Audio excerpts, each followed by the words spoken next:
My gosh.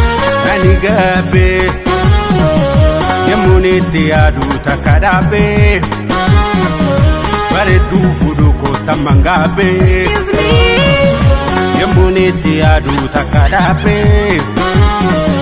Baredu fuduko tamangabe Namarashi kutuf Niyade gachise Gabina kantenye Sagal kakachise Asheta baredu Mirandar banjedu Namu wakalalle Malabba kogodu Wanishinka jeldu Inda bite gale Jida fude naku Manabo amade Malani mabasa Anugabe. Urumamo Anugabe. Anunjenne Anugabe. Yamuniti adu takadabe. Jasuma walinu harangabe. Ole durakananga tunga Yamuniti adu takadabe. Aga mana galte Kitintira walin harangabe.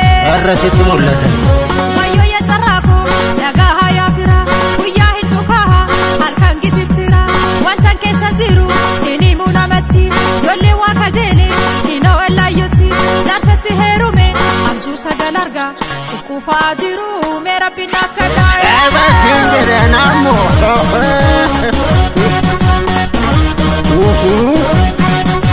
Anigabe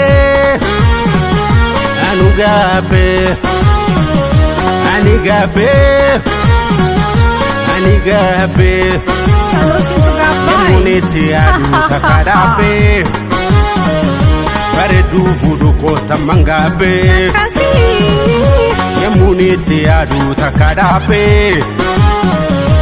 Shikerkeri walin anugabe Teka kesani sini barbadaka Egicha shifjete Nanatu mola Oderra nakabe Maramartonola Yamuni shidabe Ngabe tugoda Mora irrinjirre Manana barbada Ergani shifude Iben kokudani Mana yala dagna Nina fajadani Nangubate Nangubate Anugabe.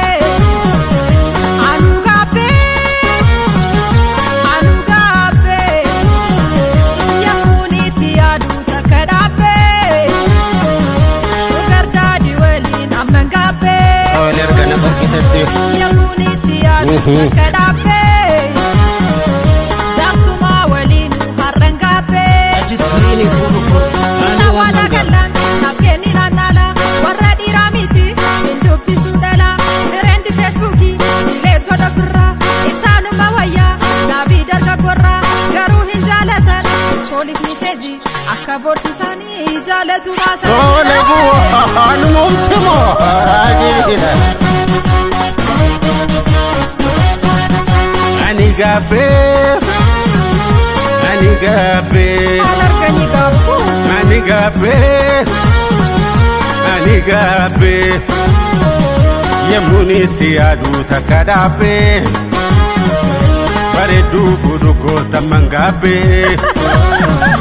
Yamuniti adu takadabe Baredu fuduko tamangabe Bitan Namni funge fude Innu malatera Yaddo maletura Wajin baradera Baredu fuduko Edado gogora Anarra lalati Baredu ragora Namni na jalatu Wantu kuna gorse Mikapi fulashi Fuden jala dokse Nandu hare Malana mabasa Nandu hare Anugabe.